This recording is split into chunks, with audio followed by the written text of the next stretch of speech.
Hey everybody, I'm Corey Stark with News 4 here in St. Louis. As part of our coverage of the August 2nd primary election here in Missouri, we are interviewing the leading candidates in some of the key races, and today we are sitting down with Democratic St. Louis County Executive candidate Jane Dueker, who is running against incumbent Dr. Sam Page. Jane, really appreciate you being here for us this afternoon. So let's first start here. For those that don't know who Jane Dueker is, give us a little bit of your background. Yes, I'm a 30-year lawyer, specialized in governmental law, constitutional law. And I've done lobbying, I've had a long bipartisan career.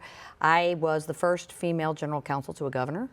I was chief of staff for a governor where I helped administer a $19 billion budget, 65,000 employees, 20 agencies, boards, and commissions. And I was also an assistant attorney general. So I have a long history of working in government, understanding how government works. I have most recently been representing police officers, and I've been endorsed by the 7,000 police officers across the state of Missouri for my candidacy because of my expertise in crime. And right now, crime is the #1 issue on voters' minds. So I am uniquely qualified for this time to be county executive. It's a perfect segue into my next question. What are the top priorities if you are elected county executive in St. Louis County? The #1 issue is crime. And you talk to voters, business people, north, south, central, west, that is the #1 issue. People are concerned. The first job of government has to be to keep people safe. And that's what we have to look at. So, one, we have to fulfill the promise of Prop P. And Prop P was passed in 2017 by the voters of St. Louis County. And 2 officers to a car, that has not occurred yet. We promised the voters that that would happen. In high crime areas, we would have 2 officers to a car. That has not happened. That allows for community policing, because that is a big promise that we made to the community, is that we would have community policing, which would, one, restore the trust between police and the community, and provide safer streets, and keep officers safer. We promised new substations in North County and in South County. It's been 5 years, and they haven't even broken ground on those. Unfortunately, my opponent, he led the charge to divert Prop P to other parts of the county budget. So we need to get that money back and get it back invested to where the voters voted to put it. And so that's going to be a top priority. We need to have a crime plan. We did a survey of our officers, and the vast majority of the officers in the St. Louis County Police Department don't know what the crime plan is. That's a problem. So we need to be going to the police board and advocating for a very specific crime plan in order to make sure that we are addressing the crime that is plaguing. And it's everything from murders and scary crime down to, car break-ins and things. It's a choice not to police and to not enforce laws. And I think at this point, county residents want crime down. We can't grow as a region. We can't attract new businesses. We can't grow if we don't control crime first, which leads to the second priority, which is recovering from the pandemic and recovering the economy. The St. Louis region has always been the economic engine of our state. And right now, with the crime plaguing the region, that is hurting our ability to be the economic engine of the state. And that's why statewide police officers endorsed me, because they said the crime problem is of such a degree that it's hurting the economic engine of the state. So you can't market a region that has the reputation that we have right now with crime. So that's why that's kind of the #1 issue, and the rest of them flow from that. And as you're aware, there's a shortage of police officers in the St. Louis County Police Department and a lot of departments across the country. Yes. You said the 2 man per car in some neighborhoods. So is it realistic, knowing the staffing shortages and police shortages right now, what is the plan to get more officers on the force in St. Louis County so that that can be fulfilled? Well, in St. Louis County, we're fortunate because of some of the investments from Prop P that we have good equipment. We have body cams, a very good body cam program. But they feel like their political leaders have to be for them, and that they have their back, and that there is a joint plan.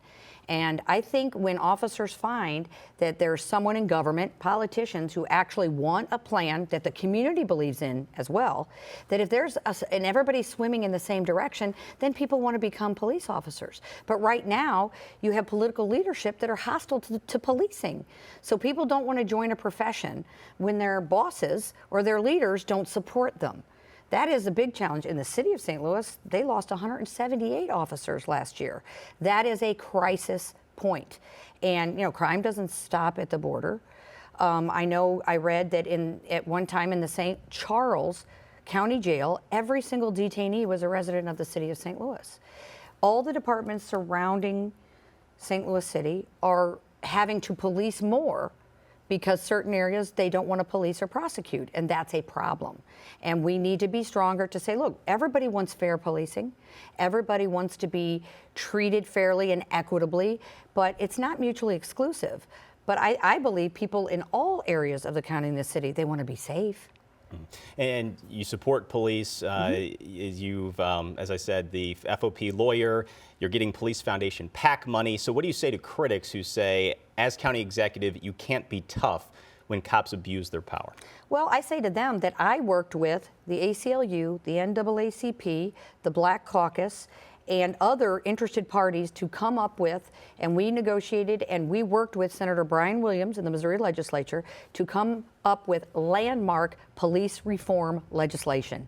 It took 18 months, but everybody put their politics and their rhetoric outside, and everybody sat in the room, and we got a bill that even Congress couldn't get done, banning chokeholds, making it a felony to have illegal sexual contact between a police officer and a detainee.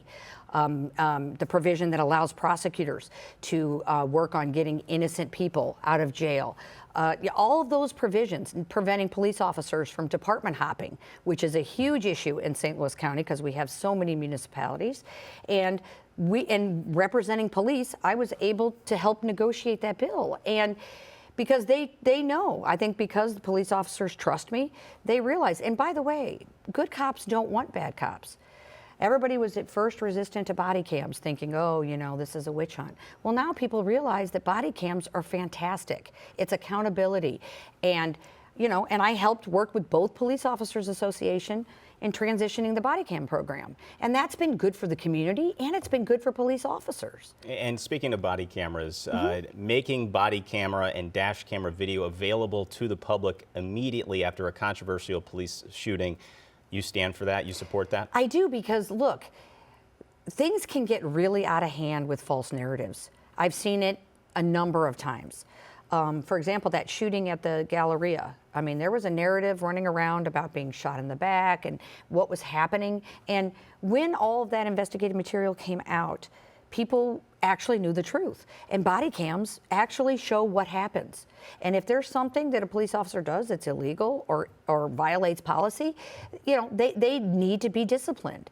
But saying that I somehow have a conflict in being an expert in the top issue in the region is, at that point, then you would have to say that Dr. Sam Page had a conflict because he was actually working in a hospital while he was county executive, while he was dealing with the pandemic.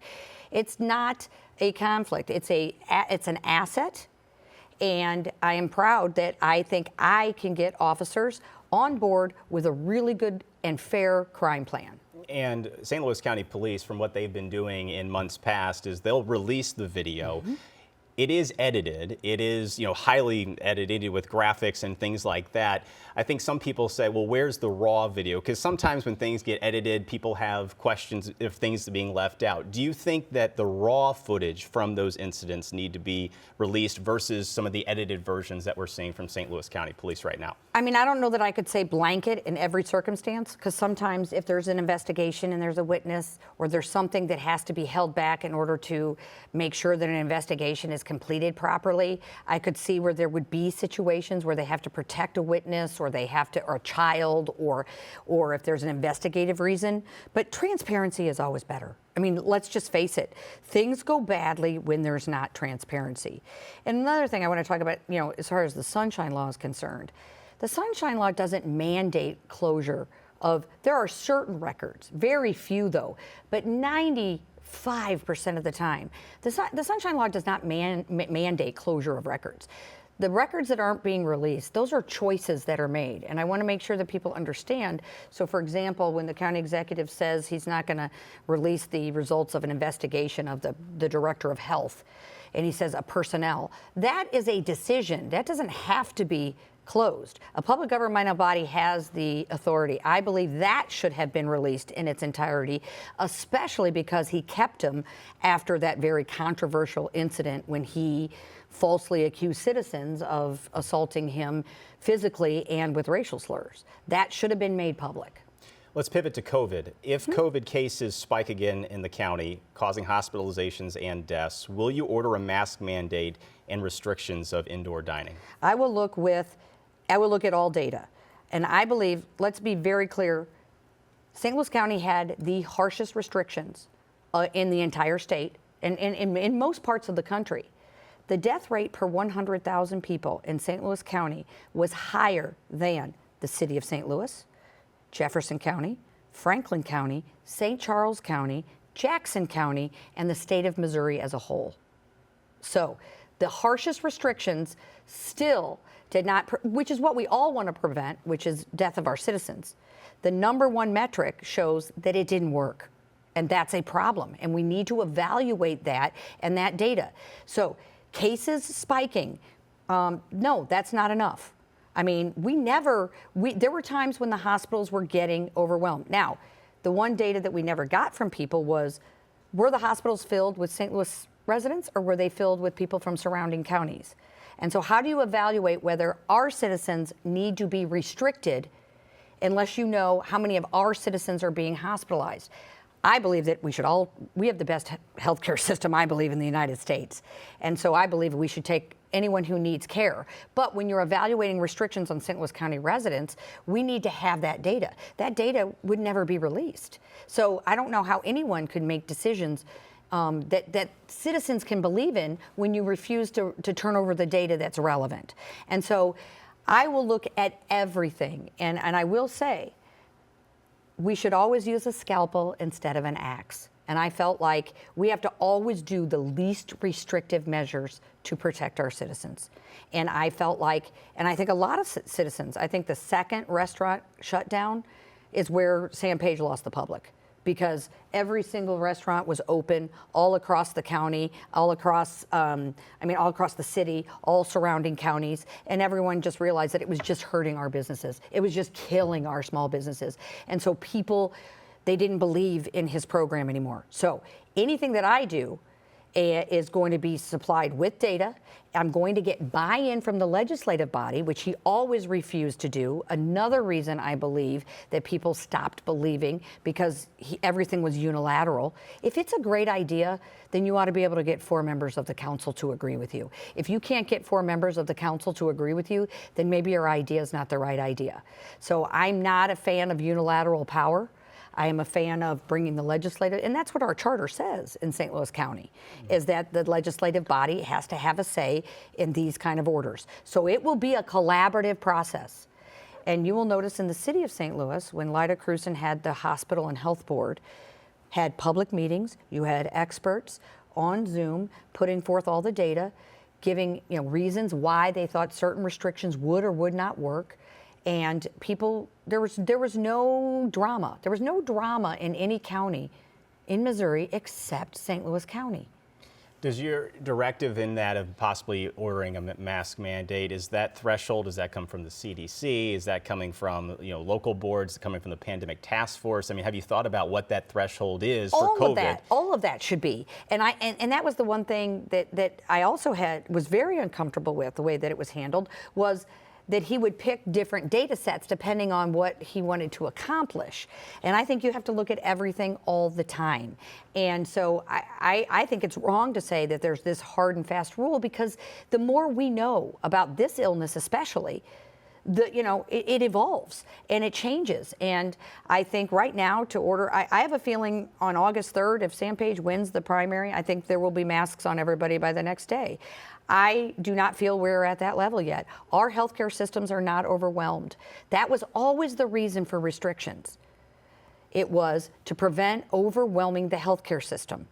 And if that happens, then that's when we decide. And here's another thing too that I was always uncomfortable with, is you have to make sure the measures you're employing actually achieve the goal that you are trying to get to.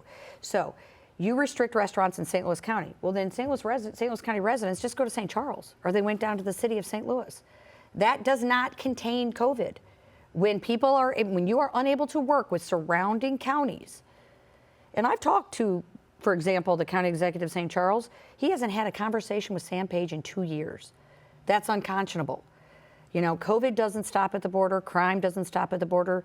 Very little stops at the border, except restrictions did.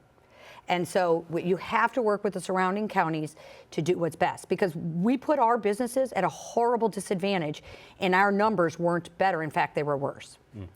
You worked for convicted felon Steve Stenger as an advisor when he was county executive. Did you ever see anything that was out of the norm? And if so, what did you do to report it? No, I never saw anything. And as an unpaid advisor, I worked on the campaign and I did one project for no money for him, you know, later in his administration. There was absolutely nothing that indicated to me that any of the criminal activity went on. In fact, Sam Page was the one in the best position to determine what was happening. In fact, the state auditor, who's a Democrat, Nicole Galloway, did an audit and said that the lack of oversight by not only the county council led by Sam Page, but his auditor, who never did an audit in the 4 years that he was there, that lacks oversight is that what actually helped Steve Stenger commit his crimes. Sam Page voted with Steve Stenger 99% of the time. In his last campaign report, the Page PAC, 76% of the money he received came from Steve Stenger donors. He's the one that has a Steve Stenger problem. I was an unpaid volunteer. Have you talked to Steve Stenger recently at all? Oh, I mean, no, I haven't. Okay. There's been talk for several years to combine the city and county. You just talked about how the region has to work together and how the county executive, you're saying, hasn't talked to the St. Charles County executive I'm not sure he's talked to any of them directly. But better together, we all heard that years ago. Are you on board with some kind of merger between the city and the county? I don't think it's an appropriate time to talk about merger right now at all, because I think we have significant challenges in two different governmental entities. The challenges in St. Louis County are great. I mean, government, we've sort of seen the scandals, the corruption, the indictments. You know, county government needs a lot of work. And I hear from employees every day how it's horrible. And we have got to fix our house and the basics. We have to start governing properly. We have to, you know, Sam Page, he can't even reliably get 4 votes on the county council. He can't go to Jefferson City and pass a bill. I mean, that really is holding the region back. Let's talk about what's happening in the council chambers, because we have seen a very kind of divisive council chambers where I think a lot of voters and a lot of St. Louis County residents are saying nothing is getting done. What would you do to change that in that dynamic? Well, it is interesting because, you know, Mark Harder, Councilman Fitch, both Republicans, they voted for Sam to be county executive. So they started out on his side. Rita Days got elected. She supported Sam Page. Shalonda Webb came in, open mind. He managed to sour relationships very quickly. So one, the way I would thought, they get their own lawyer. That is something that is a big sticking point in St. Louis County is the county councilor. Does she represent the county or is she representing Sam Page personally or his interests only? So one, they get their own lawyer and not a lawyer that reports to me so that they have competent legal advice so that they can do their work. I also would support additional policy staff for them so that they can properly do oversight. And so I would support even giving some of my non-merit positions to the council so that they have adequate policy staff. One, now county government information only goes to certain council members. Full information needs to go to all council members. The budget director currently is not able to talk to the council without supervision or witness. That's ridiculous. When I ran the state of Missouri, cabinet directors talk to legislators. That's how it works. And so these people who are providing oversight and passing laws, substantive laws that the executive branch is supposed to execute, they need to have information from county government to properly do their job. If there's not a problem, there's nothing to hide. And so that, I believe, will really help with relations when there is equal information and there's collaboration. And that's what I will do. Let's talk a little bit about your communication. You're well known on social media and Twitter. one thing you've been critical, or one person you've been critical over the years, is St. Louis Mayor Tashara Jones. And Tashara Jones and Dr. Sam Page have a good relationship, or at least they work together collaboratively, a lot of those things. Some people might say St. Louis City and County have to work together in order to move our region forward.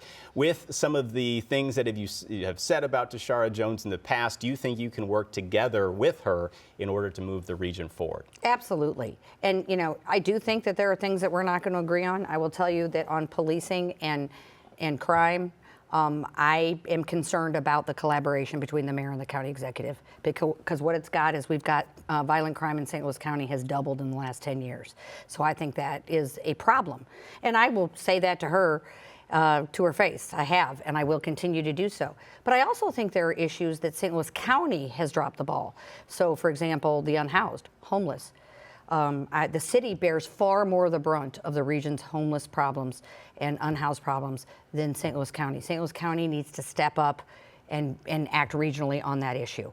And, for example, too, the state of Missouri, when someone who is incarcerated gets out of jail, they take them down to the city of St. Louis. And so the city of St. Louis, you know, takes the brunt of working with people who are transitioning from incarceration to back to society.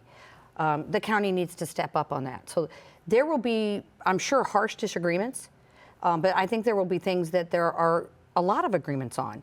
And as everyone who's worked with me for 30 years, Republicans, Democrats, everyone, that I may fight like a cat and a dog with you on this issue, but if we can get this done over here, we do it. That's democracy. We may not agree on everything, but everyone always knows where I stand. And I think that that's important. I think why I'm getting a lot of good feedback from the voters is because I say what I mean and I mean what I say. And that's not going to change when I get elected. And I think people want to see that. I'm not always right, but I will be honest. Do you anticipate, and maybe you're already seeing this, gathering some Republican support in this race as you have aligned yourself with other Republicans? Have you ever considered switching parties, and what do you think of the right-wing movement of Republicans that's happening right now? How would you work with them? Okay, so you have a number of questions, but I can, Yep. One, I want to work with anybody that wants to do good things to move St. Louis County forward. I think being hyper-partisan at the county level is ridiculous. 99% of what the county does is not partisan. And a lot of the drama that's been happening is trying to create partisan divide where we don't need it. So for political reasons. So I think that's unproductive.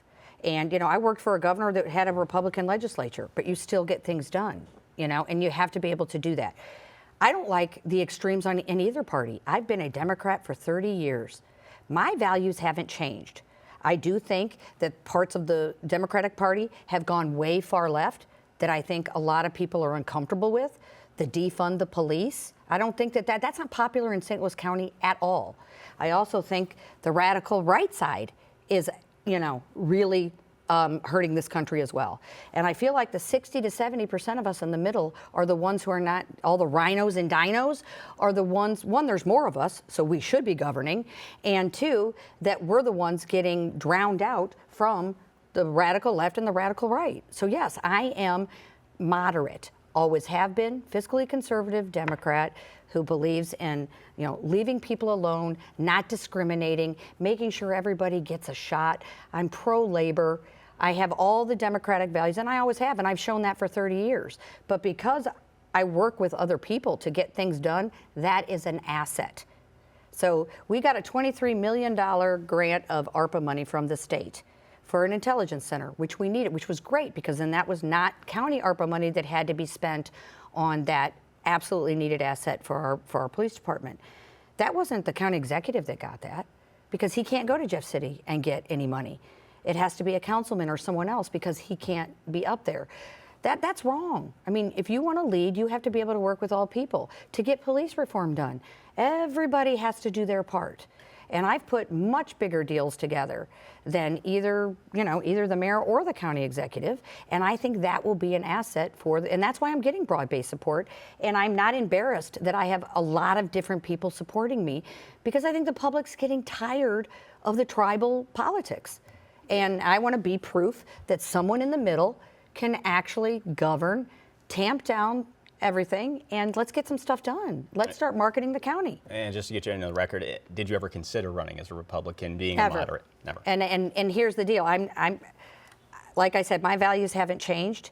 I am not going to let the Democratic Party take me too far left, and I'm not switching parties. Let's end here. You talk a lot about transparency in your platform. There's been a lot of criticism, outcry from the public about how the Rams settlement money has been handled and how there really hasn't been a lot of transparency in that. What is your take on how that has been handled? What would you do differently? You would probably be surprised about how many voters ask me about that. I mean, the people are keenly aware that that is a situation that people feel very uncomfortable with. They're suspicious of it. And there's either a major fight going on that they don't want to air before the election and they're playing election politics. I mean, Sam Page was quoted as saying that he was really busy. And I don't know how you could ever be too busy to get this figured out. And so there's either an epic fight going on or there's a deal that nobody knows about. But I think everybody is uncomfortable that, you know, the board members don't really know what's going on. The money wasn't even put into an account that you know, gave off interest. I mean, how is that possible? And so, no, I think rightfully so. The failure to even brief the Board of Aldermen, even in closed session, or brief the county council is completely inappropriate. And that's a huge chunk of money. County taxpayers help build that dome. City taxpayers help build that dome. State taxpayers help build that dome. They have a right to know how this money is being split. And why the secrecy, I think it's suspicious. And they should be more transparent. We talked about a lot. Anything else that you want to add that I haven't asked? No, I'm looking forward to being the first female county executive in history. 22 years ago, I was, you know, the first female general counsel to a governor. I couldn't believe it. I didn't even know it at the time. And here I am 20 years later, vying to be the first woman county executive. I can't believe in 20 years we haven't had one. And so I'm looking forward to being the first female county executive. Jane, really appreciate your time. Thank you. Thank you.